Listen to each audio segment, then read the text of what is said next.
আসসালামু আলাইকুম, কেমন আছেন আপনারা সবাই? আমি মোহাম্মদ ইনামুল ইসলাম আছি মালয়েশিয়া থেকে। বরাবরের মতোই মালয়েশিয়ার কিছু তথ্য এবং আপডেট দেওয়ার চেষ্টা করব আজকের এই গুরুত্বপূর্ণ ভিডিওতে। অবশ্যই একটু কন্টিনিউ করবেন।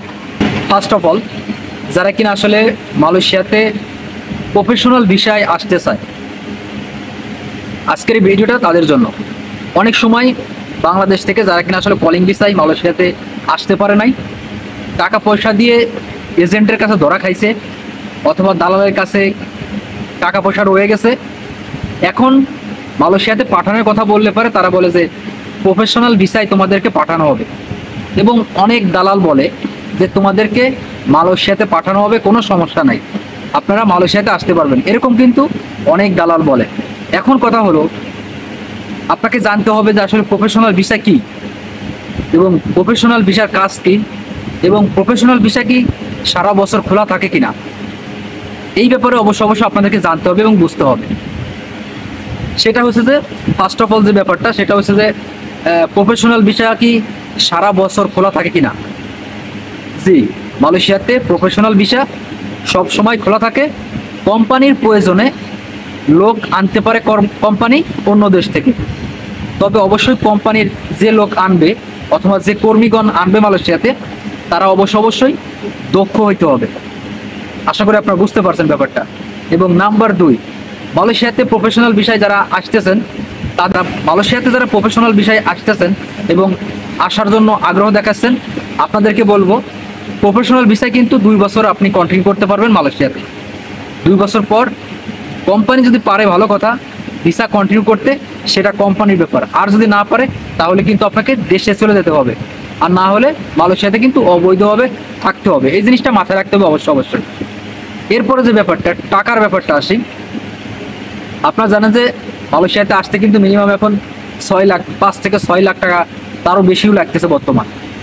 এখন এই জায়গা মেন যে ব্যাপার, আপনি 2 বছরের জন্য যদি 6 লাখ টাকা খরচ করে আসেন মালয়েশিয়াতে, সেই ক্ষেত্রে কিন্তু 2 বছরে জীবনও আপনি 6 লাখ টাকা উঠাইতে পারবেন না, মানে তুলতে পারবেন না।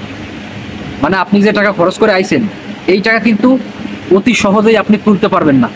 6 লাখ টাকা কিন্তু মানে কম ব্যাপার না, এটা অনেক লম্বা, মানে অনেক বড় অঙ্কের টাকা। সো যারা আসবেন, আপনারা 2 বছরের জন্য যদি ভালো কোম্পানিতে আসেন অথবা ভালো বেতন আপনার থাকে, সেই ক্ষেত্রে আলাদা ব্যাপার। তা না হলে কিন্তু 2 বছরে কিন্তু আপনি টাকা তুলতে পারবেন না। তাহলে আপনার কি হবে? আপনার কিন্তু লসের একটা সম্ভাবনা থেকেই যায়।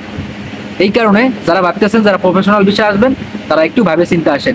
এরপরে যে ব্যাপারটা, দালাল বলছে যে আসলে আপনাদেরকে পাঠাবে, মালয়েশিয়াতে পাঠানো হবে যে কোনো মূল্যই হোক। এর মেন কারণ হচ্ছে দালাল কিন্তু আপনাদের কাছ থেকে অলরেডি 6 লাখ টাকা নিয়ে রাখছে। দালালকে এখন মালয়েশিয়াতে পাঠাতেই হবে যে কোনো মূল্যই হোক। আর মালয়েশিয়াতে আপনাদেরকে যেভাবে পাঠায়, দেখা গেল যে আপনাদেরকে জাস্ট এয়ারপোর্ট কমপ্লিট করে জাস্ট মালয়েশিয়াতে আনতে পারলেই তারা সারে।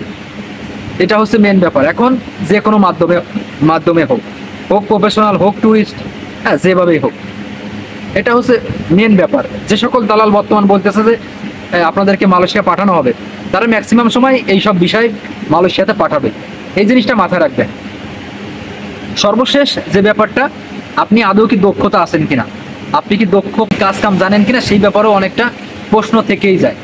যদি আপনি কাজের দক্ষতা অর্জন করেন, ভালো দক্ষতা থাকে আপনার, হ্যাঁ, তাহলে আপনি আসতে পারবেন, কোনো সমস্যা নেই।